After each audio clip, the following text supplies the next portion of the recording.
del 2006 quedaron en primer lugar. Entonces a ver cómo afecta eso, y el PRI está en último lugar. El PRI, yo creo que por mal que le vaya, no puede irle tan mal como le fue en el 2006, definitivamente, ¿no? Sí, pero como estamos hablando de que supuestamente el gobernador del Estado de México es, bueno, no supuestamente, en las últimas encuestas es uno de los que tienen mejores resultados, la verdad es que para él sería un fracaso no obtener buenos resultados en las próximas elecciones. También por otra parte el PAN también tendría que pagar esa factura, ¿no?, con el presidente de la República, y el PRD pues es quien menos lo estaría haciendo, porque además las diferencias nacionales es lo que más ha golpeado al partido, porque hay diferencias, hay división en el Estado de México, pero no al nivel del que se vive en el ámbito nacional. Ahora, el caso del gobernador efectivamente es un fenómeno de popularidad, independientemente de cómo esté gobernando, pero como en popularidad es un fenómeno. Pero lo que pasa es que no va a ser candidato en los municipios ni en los distritos. Exactamente, y eso vamos a ver qué tanto se nota, ¿no?, la influencia que pueda tener él, la influencia que puede tener Felipe Calderón en el PAN, y pues en el PRD la influencia que va a tener el desgaste que se vivió con este proceso interno, ¿no? Claro. Feo. Bueno, vamos a un corte y volvemos.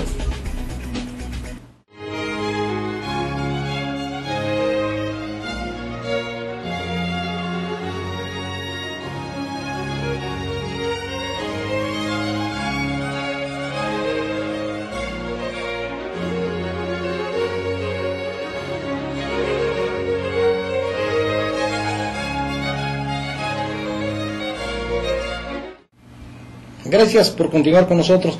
En este programa Jornada 2030 hemos tratado mucho el problema de la inseguridad pública. Hoy queremos ver específicamente un aspecto que es preocupante, que tiene que ver con la ejecución de los propios elementos de los cuerpos de seguridad, ¿no? Es una situación muy grave porque la gente que está para cuidar a la ciudadanía está en riesgo y muy posiblemente atemorizada, al igual que la población, y entonces, bueno, pues ¿en quién podemos confiar, no? Ahí surge la pregunta de qué es lo que va a pasar, y bueno, por eso fuimos a entrevistar a diversos actores políticos. Vamos a ver qué nos comentan sobre esta situación que se vive. Curiosamente, el hecho de que estén dándose ejecuciones de policías les ha limpiado un poco la mala imagen que tenían ante la sociedad, porque pues ahora ya se tiene conocimiento de que hay policías ejecutados o desaparecidos.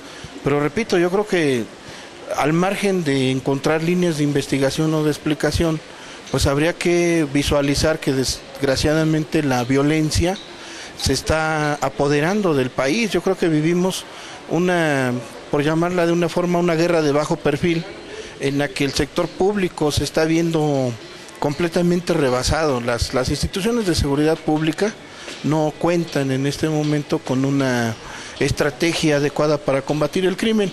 Y esto lo podemos ver no solamente en las ejecuciones de policías, sino en las macroejecuciones que estamos observando, en un despliegue de barbarie que se está viendo de parte del crimen organizado, que desafortunadamente no vemos respuesta. Yo creo que en este momento estamos presenciando, si no lo buscamos revertir, estamos presenciando un fenómeno en el que el crimen organizado, pues indudablemente que puede superar al poder público.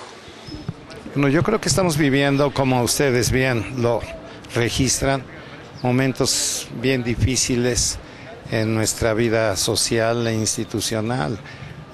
Yo creo que esta es una lucha en contra del crimen organizado sin cuartel.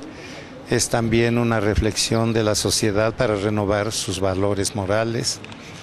Es necesidad de una capacitación integral de la policía misma.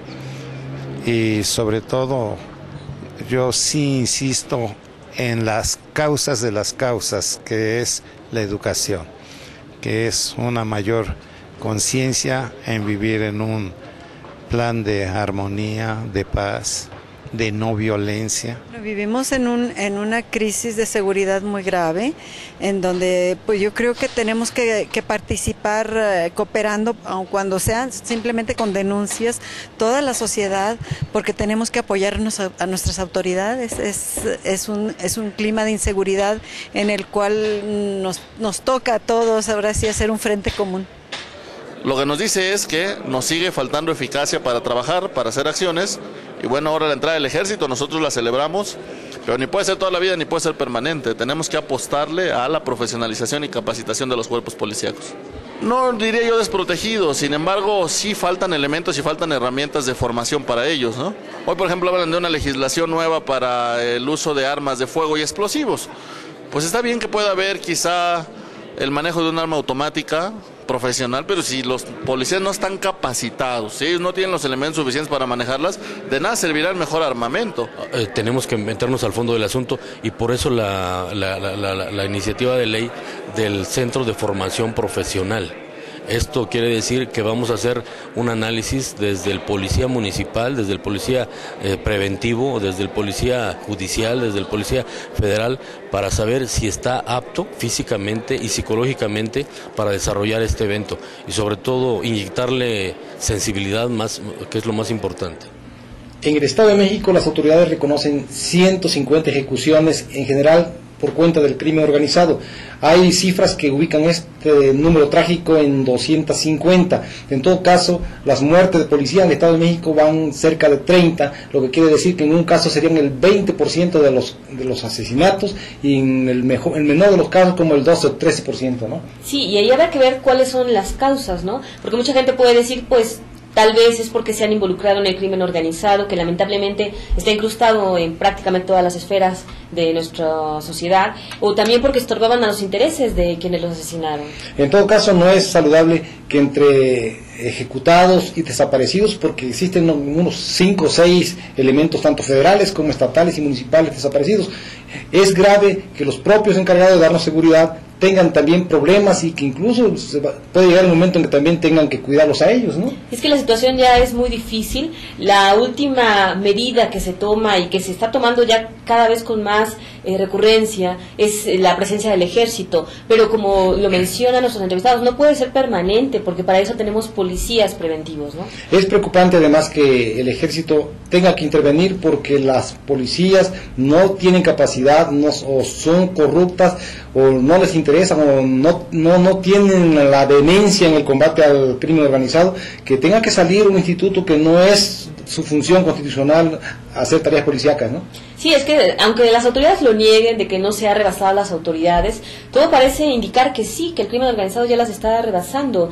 Y después, o sea, si nuestra última medida, nuestra última instancia es el ejército, ¿qué va a pasar después si esto no funciona, no? Sí, porque tienes tu razón, el ejército no puede estar toda su vida en las calles cumpliendo tareas policíacas, y debe ser la policía las que sean eficaces, que se preparen, se capaciten y además que se depuren, porque efectivamente la gran debilidad que tienen es que están muy infiltradas por el crimen organizado y los de adentro son aliados de los de afuera, ¿no? Y ya hay una iniciativa por ahí del Ejecutivo en la Cámara para crear este centro de formación policíaco que se encargaría de verificar que cada elemento de policías municipales y estatal aquí en la entidad, pues pase ciertos estándares de calidad donde, bueno, se verifique que no sea adicto, que sea una persona honesta.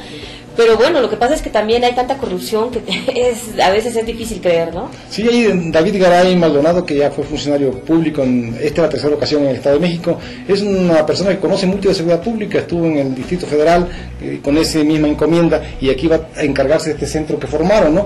Pero sí, de todos modos queremos llamar la atención en que es delicado el tema y el problema de la inseguridad pública, porque los propios policías son objeto de este crimen organizado, son ejecutados y eso también intimida, ¿no? Evidentemente la gente seguramente tiene más miedo cuando ve que no solamente todos los ciudadanos somos víctimas, sino también los policías. Tenemos que llegar a un momento en que las policías sean capaces de darnos seguridad, de combatir el crimen organizado y no organizado, porque en estos momentos no lo son. Y digo, no es saludable para el país y para la sociedad que sea el ejército el que tenga que intervenir, ¿no? Y esto contribuye a que haya menos inseguridad y más campo para la delincuencia. Claro. Por eso se tiene que poner a trabajar ya y ojalá que todas las medidas funcionen, porque es lo que todos esperamos ante este estado de tanta violencia, ¿no? Vamos a otro corte y volvemos.